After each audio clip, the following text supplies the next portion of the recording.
જેતપુર સાડી અને dress printing માટે વિશ્વ પ્રખ્યાત છે, તેટલું જ પ્રદૂષણ માટે જ પ્રખ્યાત બની ગયું છે. પ્રથમ વરસાદમાં લુણાગરા અને કેરાળી ગામ પાસેથી પસાર થતી ભાદર નદીમાં પાણી આવતા અમુક ગેરકાયદેસર એકમો દ્વારા આ તકનો લાભ લઈને પ્રદૂષણ માફિયાઓએ પ્રદૂષિત પાણી છોડ્યું હતું.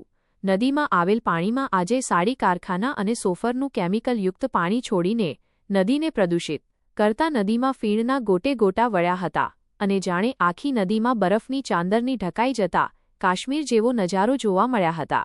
જેતપુરના કેરાળી પાસે આવેલ ભાદર નદીના પુલ પાસે આજે પ્રદૂષણનો કાશ્મીર જેવો નજારો જોવા મળ્યો હતો, જેમાં નદીના પાણી ઉપર પ્રદૂષણના ફીણના ગોટા ઉડતા જોવા મળ્યા હતા અને એવું લાગતું હતું કે બરફની સફેદ ચાદર છે.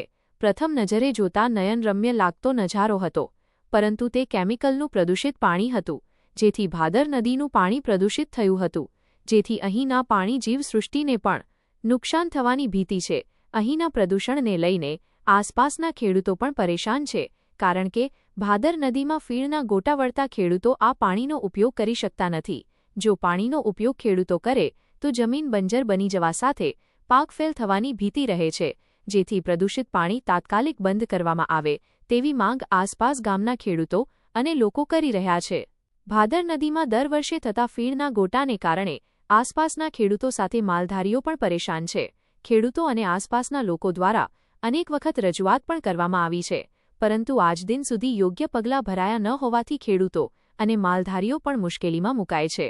આ પાણીનો લોકો ઉપયોગ કરે તો રોગચાળો પણ થઈ શકે છે, સાથે પશુઓ આ પાણી પીવે તો તેને પણ બીમાર પડે છે, જેથી જીપીસીબી યોગ્ય પગલાં ભારે તેવી માંગ ખેડૂતો કરી રહ્યા.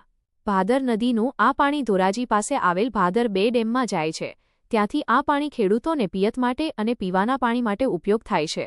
ત્યારે જે પાણીને હાથનો અડાડી શકાય તે પાણી પિયતમાં અપાય છે અને પીવામાં અપાય છે, ત્યારે પાણીજન્ય રોગ વકરી શકે.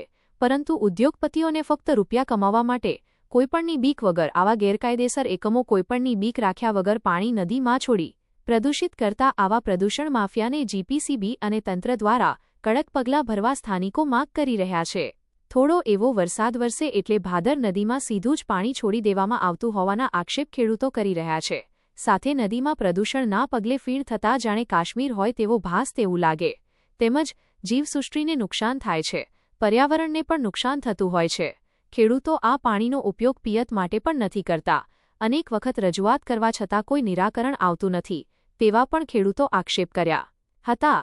સાથે આ કાશ્મીર જેવી નદીને શુદ્ધ નદી કરી આપે તેવી માંગ ઉઠી છે.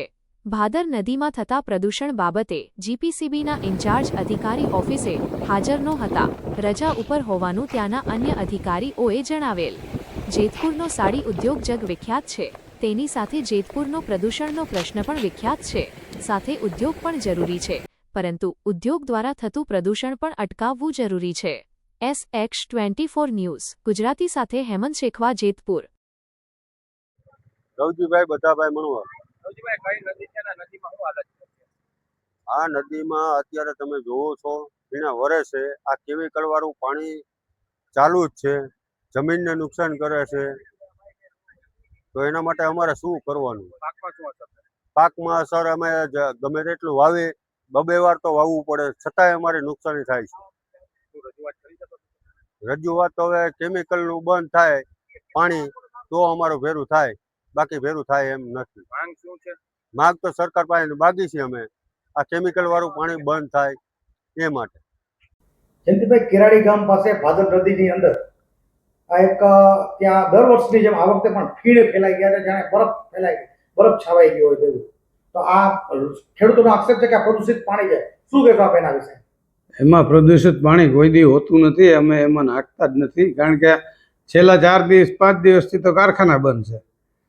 પણ જે દર વર્ષે જે પહેલો વરસાદ આવે અને જે ડોમેસ્ટિક પાણી હોય નદીમાં, નદી નાળામાં જે ડોમેસ્ટિક નીચે ગામો છે ઘણા, એ બધું પાણી ભેગું થઈ અને જે વરસાદી પાણી ભેગું થાય અને હાબુવાળું પાણી ભેગું થાય એટલે ત્યાં એવા ફોમિંગ થાય છે.